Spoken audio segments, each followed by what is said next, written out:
Flashings are any type of metal flashings on the roof where you have a potential for water to get in. For an example would be around your pipes. All the pipes that penetrate through the roof need to get a pipe boot flashing to seal that pipe to the roof to make sure water, ice, anything like that can't get inside. The most important part of your roof, really, those are all your leaking points around chimneys, where the roof meets the siding, around pipes, anything like that. Anywhere where the shingle would meet the siding, you need to have step flashing. And what that means is it's a piece of 90-degree metal that goes behind the siding and underneath the roof. So if water or snow or ice builds up, it can't get between where the house meets the shingles, where the siding would meet the shingles.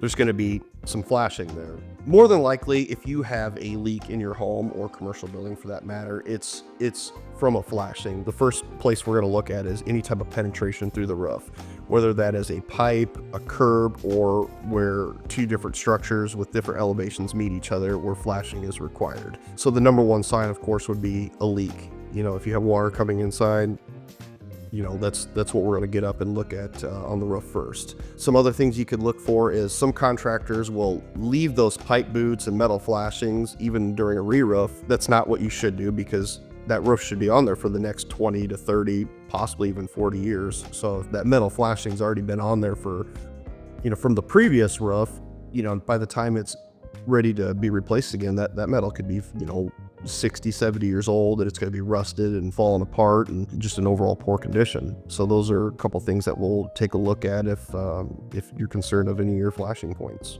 One of the variables from metal flashing between different material products would be if you do a synthetic material or even like a metal roof, you're going to have an exposed valley flashing.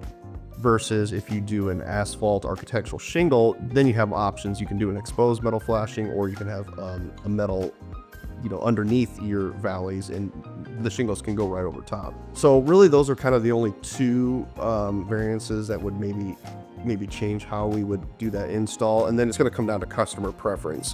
When you look up at your home, do you want to see a nice, clean, metal edge in your valley that's color matched to your gutters or fascia, or would you rather just see the shingles kind of running through each other in the valley and there's no metal exposed? So that's going to be personal preference. One isn't better than the other. They're both great ways of doing it, but that's just going to come down to the customer's preference.